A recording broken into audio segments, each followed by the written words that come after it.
My husband mocked my cute little bakery in front of his business partners. 3 months later, he was handing me his resume. Turns out my small business wasn't so small after all. The upscale restaurant buzzed with the typical Friday night energy, but our private dining section felt like a pressure cooker. Through the floor-to-ceiling windows of Le Maison's exclusive upper floor, the city skyline sparkled like scattered diamonds against the darkening sky. Before we jump back in, tell us where you're tuning in from, and if this story touches you, make sure you're subscribed, because tomorrow I've saved something extra special for you. I sat quietly, watching my husband Marcus charm his way through another business dinner, his confidence fueled by expensive wine and the presence of his corporate colleagues. The same colleagues who had no idea that the quaint little bakery he loved to joke about was now a multi-million-dollar operation with contracts across the city. The private dining room's warm lighting caught the subtle gold threads in the wallpaper, creating an almost ethereal glow around the table of power players. The air was thick with the scent of truffle risotto and ambition, punctuated by the gentle clink of crystal glasses and forced laughter. "Gentlemen," Marcus raised his glass, his designer watch catching the light. "Let me tell you about my wife's adorable hobby." He turned to me with that familiar condescending smile, the one that had evolved from mildly irritating to ammunition over our 7 years of marriage. "Amy here thinks she's building an empire with her cupcakes." The forced laughter around the table made my skin crawl, but I maintained my practiced smile. 7 years of marriage had taught me how to play this role perfectly. If Marcus had bothered to check our local business registry, he'd know that my cute bakery had expanded to 15 locations across 3 states. If he'd paid attention to his company's vendor list, he'd realize that my wholesale division, operating under a different brand, supplied all their corporate events. But Marcus never looked beyond the surface of anything that wasn't directly about him. "Tell them about your little delivery van, honey," Marcus continued, winking at David Palmer, his company's CEO. "She thinks she's going to compete with actual food service companies." He emphasized actual with the same tone someone might use to explain reality to a child. I caught Rebecca Torres's eye across the table, noting how she subtly adjusted her designer glasses, our private signal that everything was proceeding as planned. As the head of corporate purchasing for Marcus's firm, she'd signed the contract with my wholesale division just yesterday, a 7-figure deal that would make my company their exclusive supplier. Not that Marcus had ever bothered to look at who signed his company's catering contracts. "It's just something to keep her busy," Marcus explained, signaling for another bottle of wine, his third of the evening. "You know how it is. Some wives need their little projects to feel important." He reached over to pat my hand in what others might mistake for an affectionate gesture, but I felt the subtle pressure behind it, a reminder to play my part. Around us, the city's business elite shifted uncomfortably in their seats. I noticed at least 3 people checking their phones under the table, no doubt connecting the dots between my hobby and the major supplier they'd just partnered with. The tension in the room was palpable, though Marcus, in his wine-induced confidence, remained oblivious to it. I smoothed my napkin, a gesture that had become my center of calm during these displays, remembering the meeting I'd had with my expansion team that morning. Our projections showed we'd hit 9 figures by year's end. The wholesale division alone had grown 300% since Marcus had last bothered to check in on my little project. The acquisition plans sitting in my office safe would push those numbers even higher.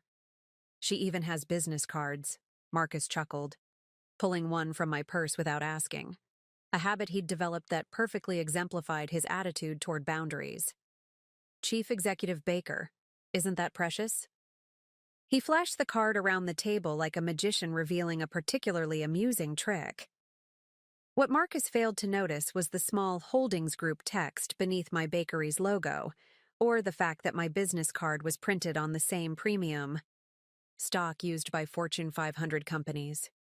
He'd never noticed much about my business, beyond the single storefront I'd started with, the one he called my expensive hobby when I opened it 7 years ago.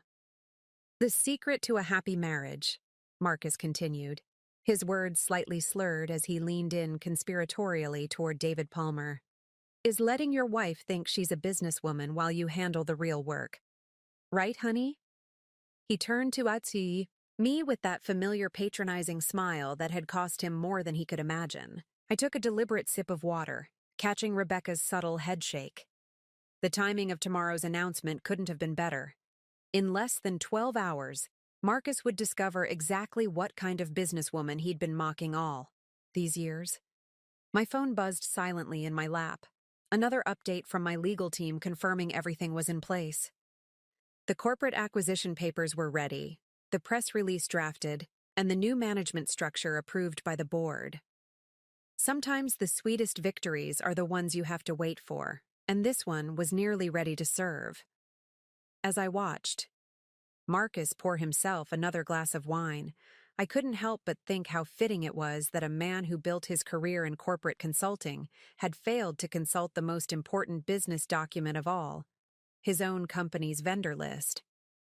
Tomorrow would change everything, but for tonight, I would play my part one last time, the supportive wife with her cute little bakery that could. I saw a glimmer of recognition in David Palmer's eyes as he studied my business card more carefully than Marcus ever had. The holographic watermark caught the light, revealing the full scope of Sweet Success Holdings' corporate structure. My husband was too busy ordering another bottle of wine to notice the CEO's sudden interest. You know what's funny? Marcus continued, loosening his tie as the evening wore on. Last week, Amy tried to give me advice about our company's catering budget. Can you believe it? He laughed, but the sound died quickly when he realized he was the only one amused. Honey, tell them what you said about our quarterly spending. I set down my water glass carefully, years of practice keeping my voice steady. I simply suggested that consolidating vendors might reduce costs. See what I mean? Marcus interrupted, speaking over me as he often did. She thinks running a corporate consulting firm is like managing a cookie shop. Darling, leave the big business decisions to those of us who understand the corporate world. Rebecca Torres cleared her throat, adjusting her glasses again. Actually, Marcus, I've been meaning to discuss our new vendor contract. Not now. Rebecca. Marcus waved his hand dismissively. I'm teaching an important lesson about knowing your lane. Amy here needs to understand that there's a difference between selling cupcakes and running a real business. David Palmer shifted uncomfortably in his seat, his eyes darting between me and the business card he still held. I could almost see the wheels turning in his head as he connected the dots. The elegant typography, the corporate structure listed. In small print, the professional credentials that Marcus had never bothered to read. Marcus, David began carefully. Perhaps we should... Let me tell you about the time she wanted to attend a business strategy meeting. Marcus plowed ahead, oblivious to the growing tension around the table. I had to explain that ordering flour in bulk doesn't quite qualify as supply chain management. I checked my phone discreetly as another message came through. My expansion team had finalized the last details for tomorrow's announcement. The press release was ready, the legal documents prepared, and our new corporate headquarters signage was being installed overnight. 7 years of careful planning were about to bear fruit. The thing about small businesses, Marcus continued, gesturing with his wine glass, is that they're just that, small. No complexity, no real strategy. Just simple transactions, right, honey? Around the table, I noticed several executives exchanging knowing looks. They'd all seen the news about Sweet Success Holdings' recent acquisitions, even if they hadn't yet, connected it to my cute little bakery. Tomorrow's revelation would change that. Did you know, I spoke up, my voice carrying that quiet authority I usually reserved for board meetings, that the food service industry generated $997 billion in revenue last year? Marcus laughed patronizingly. See what I mean? She reads these little business articles and thinks, and did you know, I continued smoothly, that corporate catering alone represents a $64.8 billion market? For the first time that evening, Marcus looked slightly uncertain. Preparing and narrating this story took us a lot of time, so if you are enjoying it, subscribe to our channel. It means a lot to us. Now back to the story. Perhaps it was my tone, or maybe he finally noticed how intently David Palmer was studying my business card. "Now, honey," Marcus said, his condescending smile faltering slightly. "Nobody's saying your bakery isn't successful in its own small way, but let's not pretend." "Sweet Success Holdings," David Palmer interrupted, reading from my card. "Isn't that the company that just acquired Regional Foods Network?" The color drained from Marcus's face as he processed this information. Regional Foods Network was his firm's largest competitor in the corporate catering consultation space. They'd been trying to arrange a meeting with the new ownership for weeks. "That's impossible," Marcus scoffed, but his voice lacked its earlier confidence. "Regional Foods is $100 million company. Amy runs a bakery." "A bakery," I agreed, allowing myself a small smile. "That happens to be the parent company of the largest corporate catering network in 3 states. The silence that followed was deafening. Marcus reached for my business card, really looking at it for the first time in 7 years. I watched as his eyes widened, taking in the corporate structure, the subsidiaries, the holding company details he'd dismissed as irrelevant for so long. But you bake cupcakes," he stammered, his wine glass forgotten. "I built an empire," I corrected him gently, "starting with cupcakes. While you were busy mocking my cute little bakery, I was acquiring companies, streamlining operations, and building the largest independent food service corporation in the region." Rebecca Torres chose that moment to slide a folder across the table. "Speaking of which, Marcus, here's the new vendor contract I mentioned. You might want to look at who owns your company's exclusive catering provider now." Tomorrow's announcement would make it official, but watching the realization dawn on my husband's face as he finally understood the true scope of my little project was worth every condescending comment I'd endured. Sometimes the best revenge isn't serving revenge at all. It's serving success with a side of sweet irony. Marcus stared at the contract in front of him, his hands trembling slightly as he flipped through the pages. Each turn revealed another subsidiary of Sweet Success Holdings, another company I'd built or acquired while he was busy dismissing my business acumen. The wine-induced flush had drained from his face, replaced by a pallor I'd never seen before.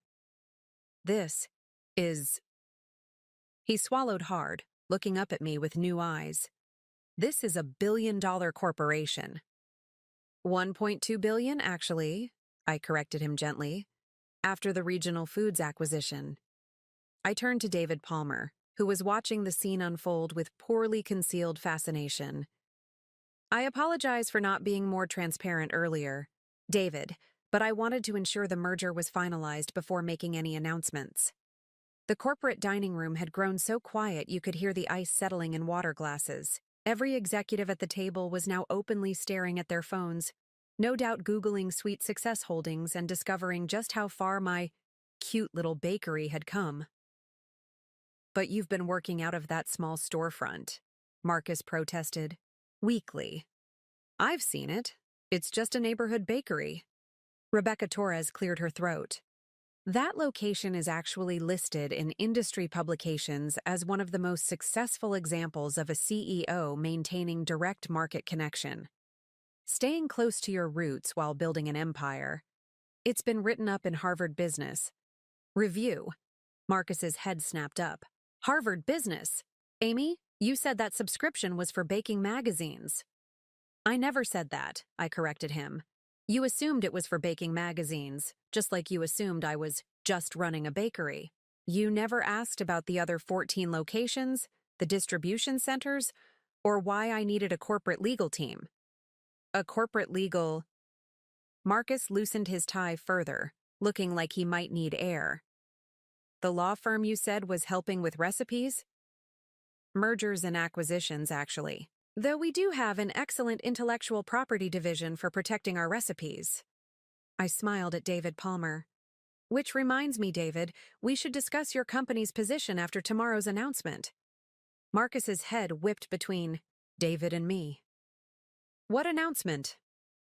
Sweet Success Holdings is announcing its acquisition of Regional Foods Network tomorrow morning, David explained, his tone professional, but with an undercurrent of appreciation. And apparently they already own Supreme Catering Solutions, our exclusive vendor. Which means, Rebecca added, sliding another document across the table, your consulting firm now operates under my wife's corporate umbrella. My eyes met Rebecca's, sharing a moment of satisfaction.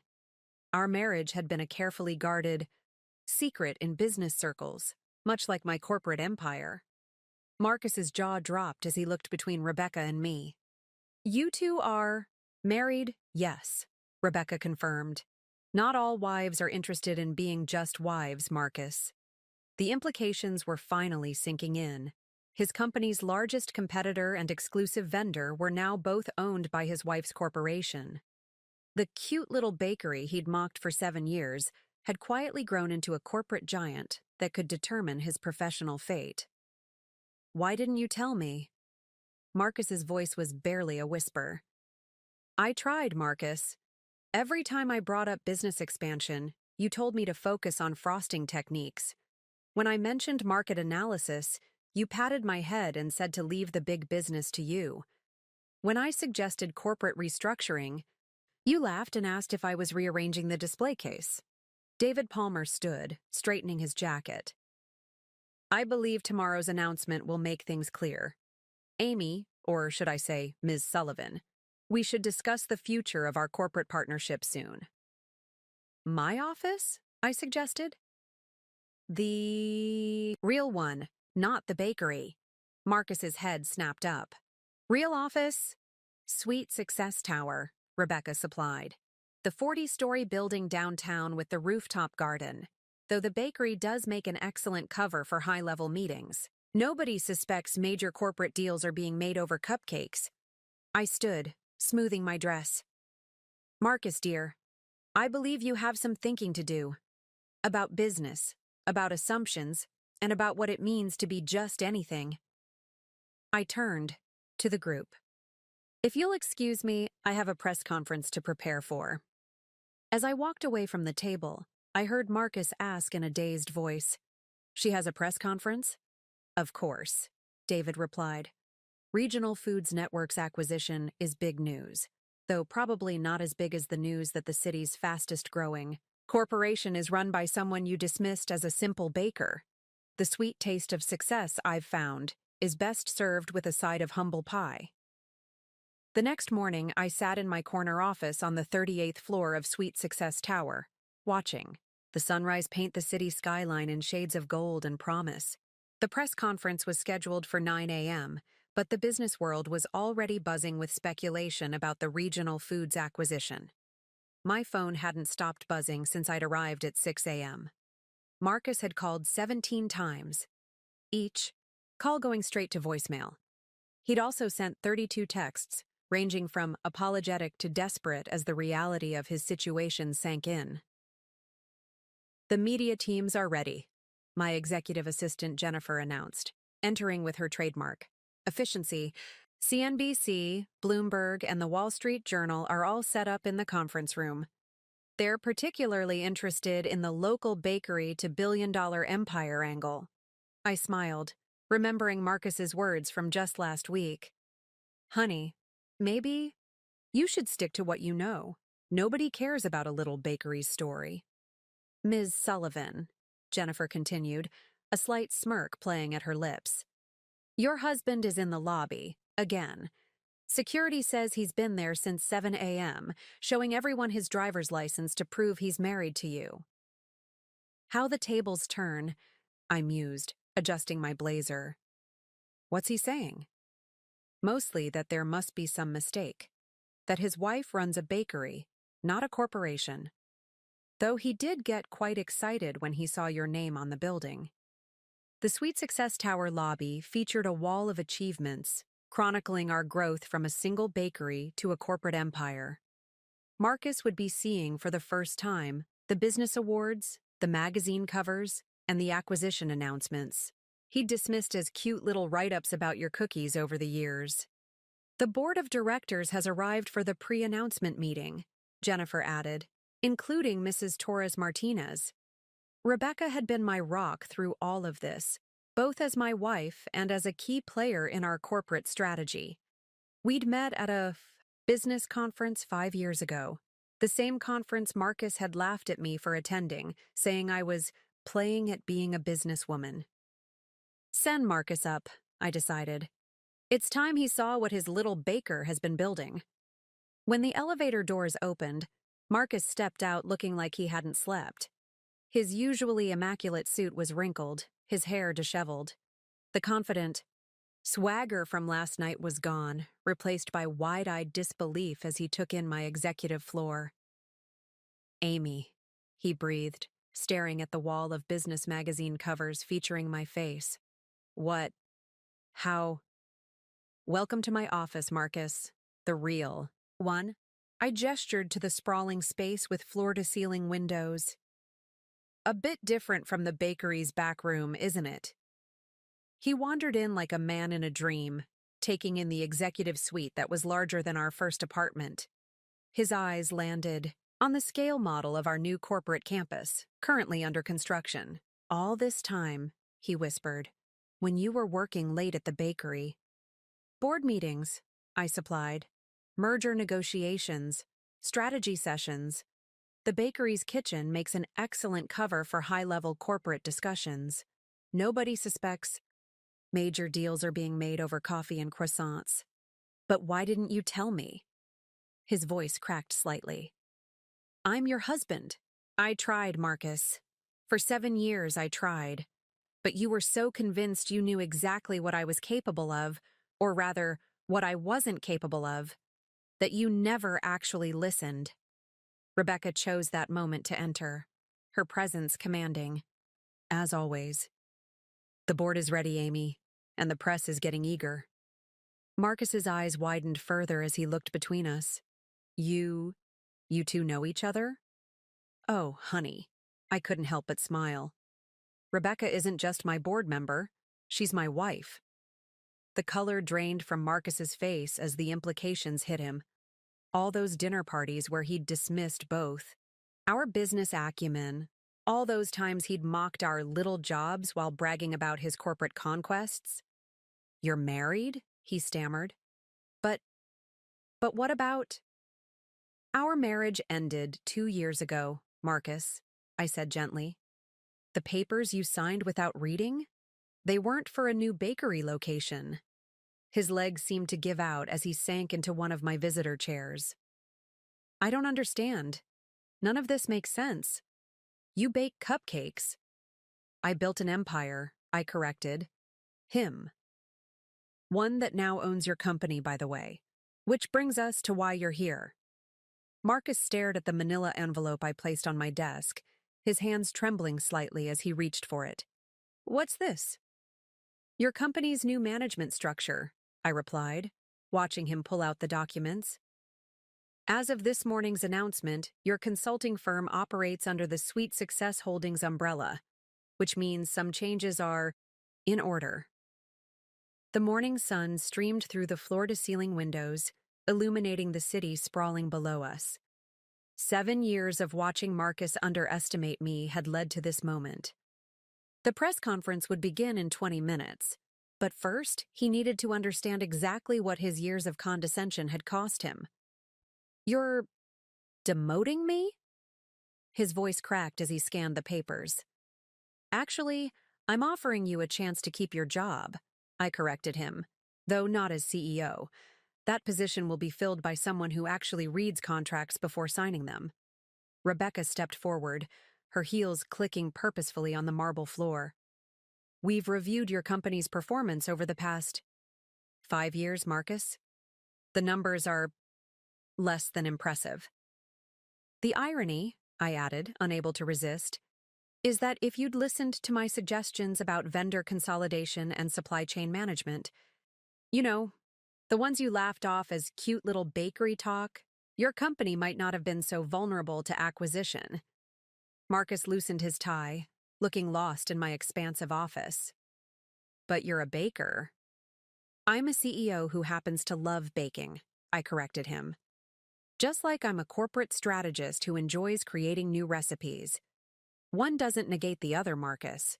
Your inability to see that has been your biggest failure. Jennifer appeared. At the door. Ms. Sullivan, the press is ready, and the Regional Foods Board members have arrived for the signing ceremony. Marcus's head snapped up. Regional Foods? The company that's been trying to buy us out? The company I just acquired, I clarified. Along with your firm and 3 other major players in the corporate consulting space. As of this morning, Sweet Success Holdings is the largest independent business services provider in the region.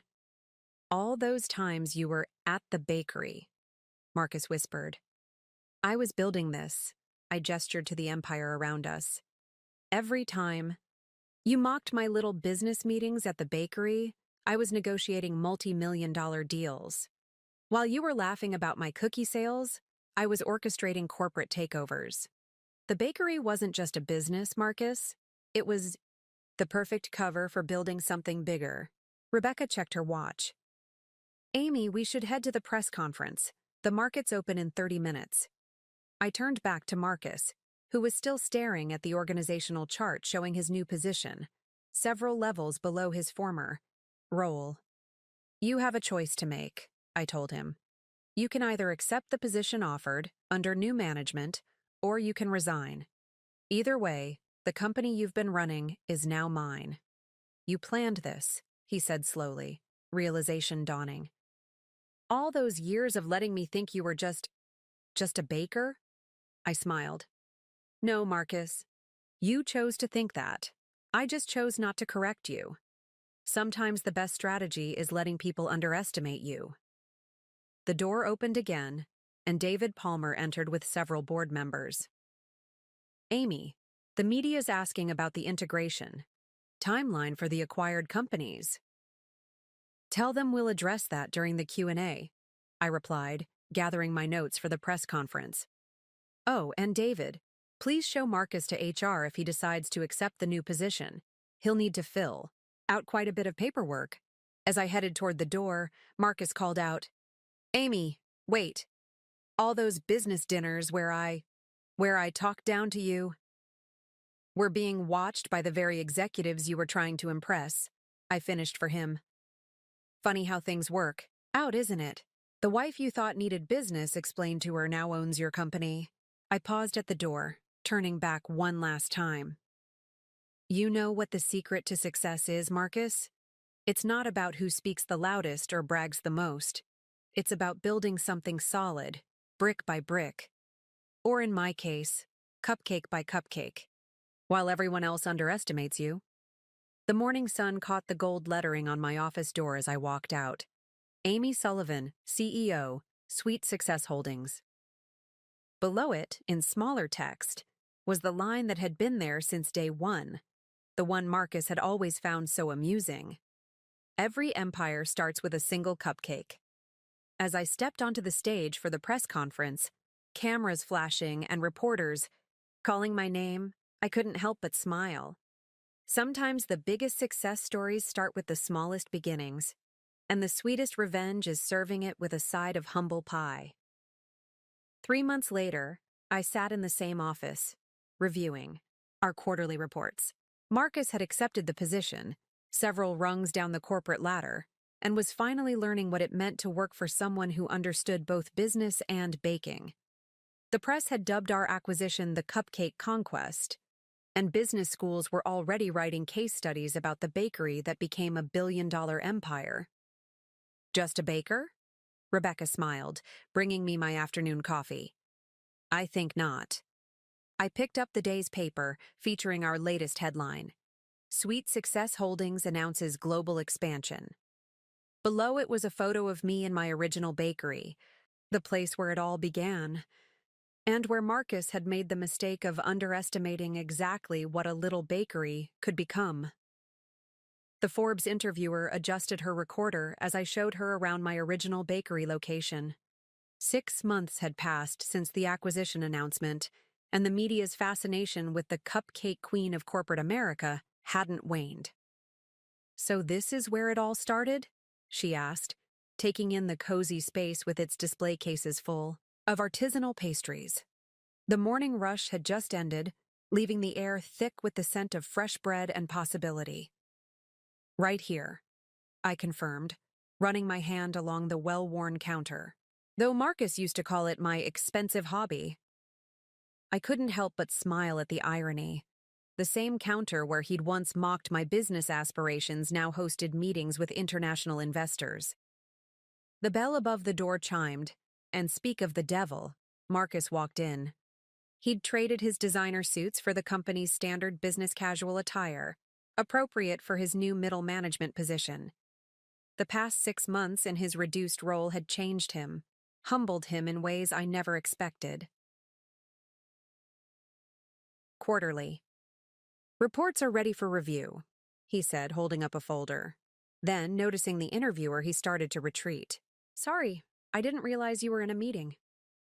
"Actually," I said, "why don't you stay? Sarah here is doing a piece on business transformation. Your perspective could be valuable." The interviewer's eyes lit up at this unexpected opportunity. Marcus hesitated, then took a seat at one of the small tables where he'd spent countless hours patronizingly explaining real business to me. "Marcus," Sarah began, "how does it feel working for your ex-wife's corporation after spending years underestimating her?" he finished, a rueful smile playing at his lips. "It's been educational." "Did you know Amy completed her MBA while running this bakery?" I didn't. I was too busy telling everyone she was playing entrepreneur to notice she was actually becoming one. I busied myself with arranging a fresh display of macarons, letting Marcus continue. This was the first time he'd spoken publicly about our role reversal. "The day of the announcement," he continued, "I found out that half the business meetings I'd been chasing for years had already happened, right here in this bakery. While I was networking at expensive restaurants, Amy was closing million-dollar deals over coffee and croissants." "The bakery was the perfect cover," I added, rejoining the conversation. "Nobody suspects major corporate negotiations are happening at a corner cafe." Every time Marcus bragged about his power lunches, I was hosting board meetings in our private tasting room. Sarah turned to Marcus. "And now you report to the woman you once dismissed as just a baker?" Marcus adjusted his company ID badge, the same one he'd initially refused to wear, claiming there must be some mistake. "I report to the CEO who built a billion-dollar empire while I was too arrogant to see what was happening right in front of me." "It's actually quite poetic," Rebecca's voice came from the doorway. She'd arrived for our daily strategy meeting, impeccable as always in her designer suit. The man who thought he had to explain business to his wife now learns business principles from her company's training program. Marcus flushed slightly but held his ground. These months working under the corporate structure he'd once mocked had taught him humility, and perhaps something more valuable. "You know what the biggest irony is?" he said, addressing the interviewer but looking at me. "All those times I laughed at Amy's little business meetings at the bakery. She was building something I could only dream of. While I was shouting my success from rooftops, she was quietly creating an empire." I watched him gather his papers, preparing to return to his cubicle, such a change from his former corner office. "The quarterly reports look good," he added professionally. "The integration of regional foods is proceeding ahead of schedule."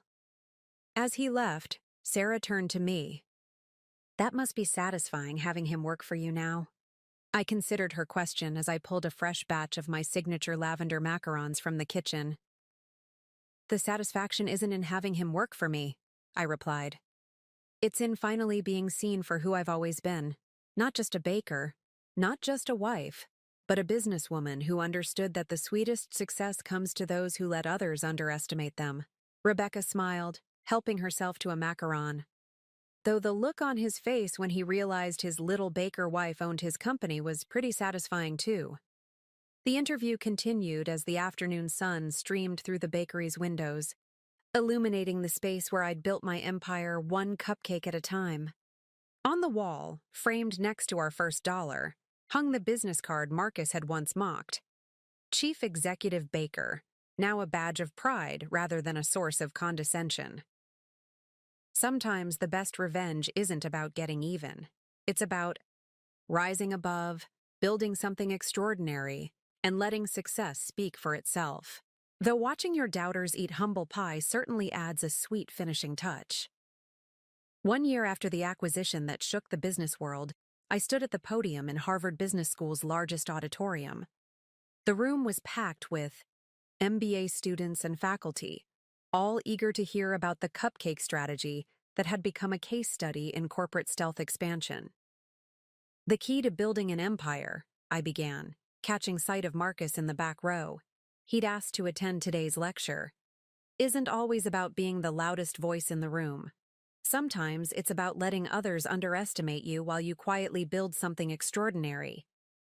The projection behind me showed the growth chart of Sweet Success Holdings, from single bakery to billion-dollar corporation. Each milestone was marked with a small cupcake icon, drawing chuckles from the audience. 7 years ago, my then-husband told me that running a bakery wasn't real business, I continued, watching Marcus shift uncomfortably in his seat. He said I needed to leave corporate strategy to those who understood it. What he didn't realize was that every weekend I spent experimenting with recipes was actually time spent developing our expansion strategy. A student raised her hand. Ms. Sullivan, how did you manage to keep such massive corporate acquisitions secret while operating from a small bakery? I smiled, remembering all the times Marcus had mocked my cute little office in the bakery's back room. The beauty of being underestimated is that nobody looks too closely at what you're doing. While my husband was bragging about his corporate dealings at expensive restaurants, I was closing multi-million-dollar deals over coffee and scones. Rebecca, who had joined me for the presentation, stepped forward. The bakery strategy was brilliant, she added. Who would suspect that major corporate negotiations were happening in a cozy cafe? It became our competitive advantage. While other companies fought for attention in boardrooms, we were building relationships and trust in a more comfortable environment. Another hand shot up. Is it true that your ex-husband now works for the company? I caught Marcus's eye across the room. He nodded slightly, giving me permission to share his story. Marcus now heads our corporate humility training program, I revealed, causing surprised murmurs through the audience. Who better to teach about the dangers of underestimating others than someone who learned that lesson firsthand? Marcus stood up, surprising everyone by walking to the front of the room. We hadn't planned this, but sometimes the best moments are unscripted. I spent years, he began, his voice carrying across the silent auditorium, telling everyone that my wife was just a baker. I laughed at her business cards, mocked her meetings, and dismissed her suggestions. Meanwhile, she was building one of the most innovative corporate structures I've ever seen. The students were frantically taking notes as Marcus continued. I was so convinced I knew what success looked like that I missed it happening right in front of me.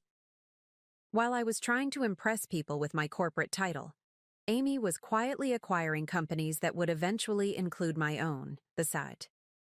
Lesson, I added, isn't about revenge or power plays. It's about recognizing that success doesn't always wear a designer suit or demand attention. Sometimes it wears an apron and serves fresh-baked ideas that change the business world. A professor raised his hand. Your strategy of using the bakery as a corporate meeting space has revolutionized how we think about business environments. Was that always part of the plan? Actually, I shared, it evolved naturally. I noticed that when people met in my bakery, instead of a sterile conference room, they were more relaxed, more creative, more willing to explore possibilities. While other executives were fighting for the fanciest restaurants, I was building genuine connections over fresh pastries and coffee. Rebecca stepped forward again. The just a baker stereotype became our secret weapon.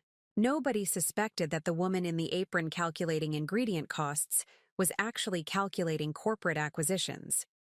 As the lecture continued, I could see the students' perspectives shifting. They were learning that true business acumen isn't about fitting someone else's mold.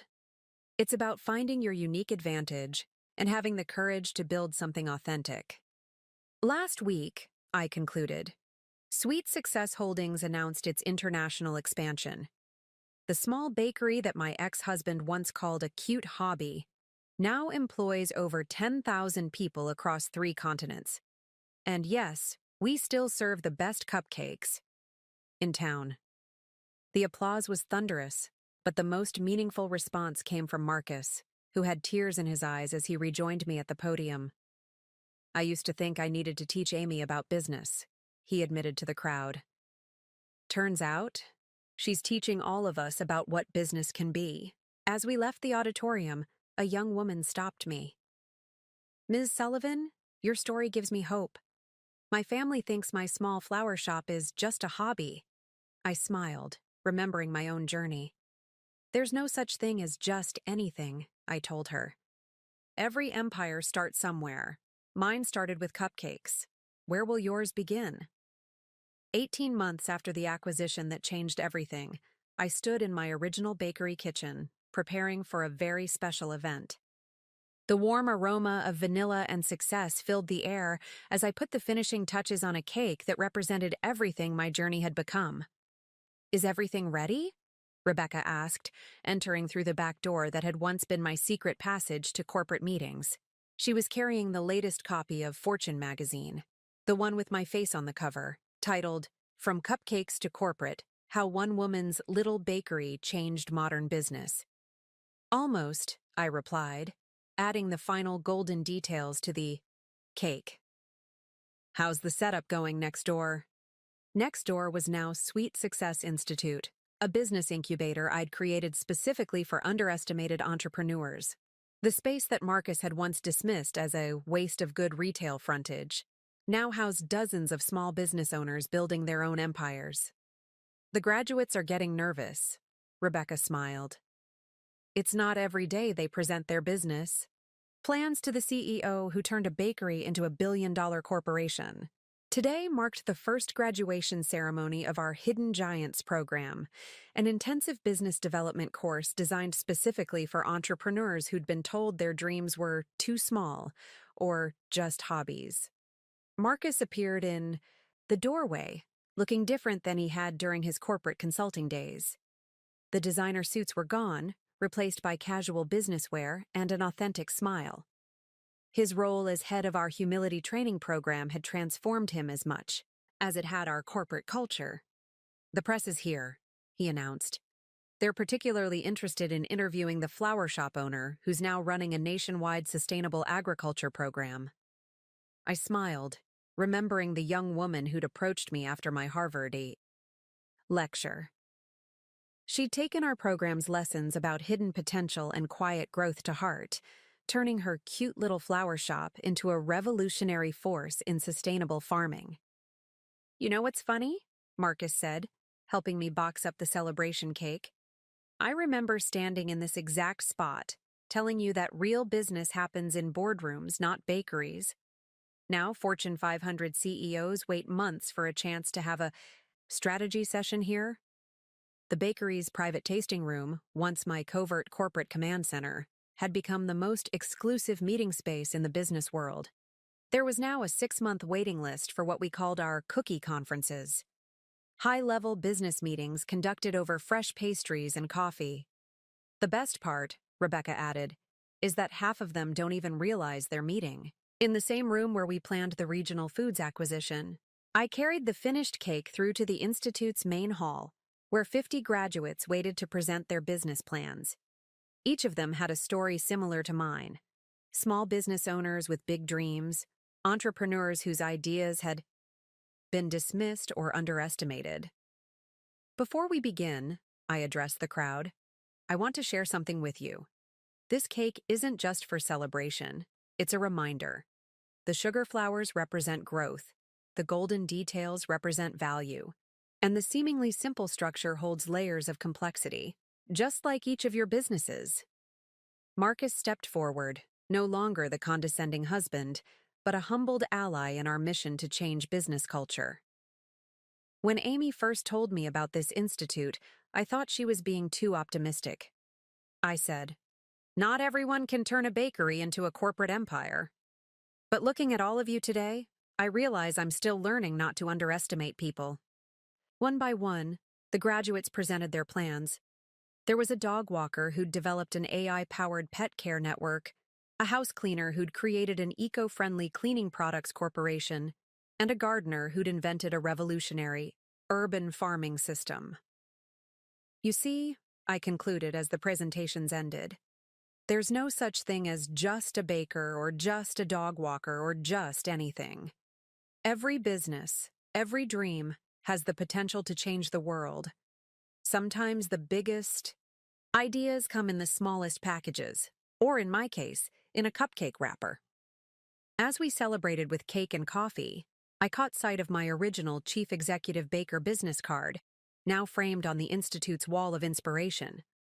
Below it was the quote that had become our motto: "Success doesn't shout, it rises, quietly, like the perfect soufflé."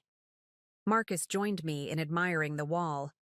"I spent so many years looking down on your little bakery," he mused. "I never realized I was standing in the middle of a revolution." "That's the beauty of underestimation," I replied, watching our graduates celebrate their achievements. "It gives you the freedom to build something extraordinary while everyone else is looking the other way." The Sweet Success Institute had become more than just a business incubator. It was a testament to the power of quiet ambition and patient growth. Every graduate represented another small business ready to rise beyond expectations, another entrepreneur ready to turn just a hobby into something remarkable. And as I cut the celebration cake, surrounded by the next generation of business innovators, I couldn't help but smile. Sometimes the sweetest success isn't in proving others wrong. It's in proving yourself right, one small victory at a time. 2 years after the acquisition that transformed the business world's understanding of small business, I sat for an intimate interview in my original bakery. Time magazine had chosen me as their Person of the Year, not just for my corporate success, but for the movement it had inspired. "Looking back," the interviewer asked, adjusting her recorder on the same table where Marcus had once explained real business to me, "did you ever imagine your bakery would spark a global revolution in business thinking?" The morning sun streamed through the windows, catching the golden lettering on our wall. "Every empire rises one dream at a time." The bakery still opened at 6 a.m. every day, still served the same recipes that had started it all. But now it was also a pilgrimage site for entrepreneurs worldwide. "You know what's remarkable?" I responded, watching our latest batch of Business Incubator participants gather for their morning strategy session. The bakery was never just a bakery. It was proof that success doesn't need to follow someone else's recipe. The Sweet Success Institute had now expanded to 30 locations worldwide, each one attached to a working bakery. We'd graduated over 1,000 entrepreneurs from our program, with a combined business valuation exceeding $10 billion. Every success story had started with someone being told their dream was too small or just a hobby. Marcus entered, carrying a fresh tray of croissants. His transformation from condescending executive to passionate mentor had become its own case study in personal growth. "These are for the tech startup group," he explained. "They're presenting their AI platform to investors today." "The same table where you used to mock my business plans?" I couldn't resist teasing. He smiled ruefully. "The same table where I proved that the biggest business mistake is underestimating someone's potential." The interviewer leaned forward. "Your story has inspired thousands, but it's also changed how major corporations approach innovation. Can you talk about the bakery boardroom phenomenon?" I laughed, remembering how revolutionary it had seemed when we first started hosting corporate meetings in our tasting room. Now, Companies worldwide were creating informal, comfortable spaces for business negotiations. The stuffy boardroom was becoming as outdated as the notion that size determined success. Sweet success. Holdings now owns 60% of the corporate consulting market, the interviewer noted. But you still work from this bakery every morning. Why? Because this is where real business happens, I explained, gesturing to the diverse group of entrepreneurs working at various tables. In comfortable spaces where people feel free to dream big. Every morning, I bake alongside our incubator participants. We talk strategy over coffee, plan expansions while frosting cupcakes, and prove that you can build an empire without losing touch with where you started. Rebecca arrived, impeccably dressed as always, but now wearing one of our signature aprons over her designer suit. Board meeting in 10 minutes, she announced. We're finalizing the expansion into Asia. In the bakery? The interviewer asked. Always in the bakery, Rebecca confirmed. There's something about the aroma of fresh bread that makes even the toughest negotiations more productive. The bell above the door chimed as David Palmer entered, now our head of international operations. The Tokyo team is on video conference, he announced. They love the idea of combining traditional Japanese pastries with corporate training spaces. I stood, smoothing my apron. Would you like to observe a real board meeting? I asked the interviewer. See how the Just a Baker runs a global corporation? As we moved to the private tasting room, I caught sight of my reflection in the window. I was wearing the same type of apron I'd worn when Marcus first dismissed my business ambitions, but now it was accessorized with the quiet confidence of someone who had transformed an industry. One last question, the interviewer said as we walked. What's next for the woman who turned a bakery into a business revolution? I smiled, thinking of the hundreds of underestimated entrepreneurs currently working through our program. We're not just building businesses, I replied. We're baking up a whole new definition of success. One where just a baker, or just a florist, or just anything becomes just watch me change the world. The sweet aroma of success filled the air as we entered the boardroom, still equipped with its original baking racks alongside the state-of-the-art conference technology.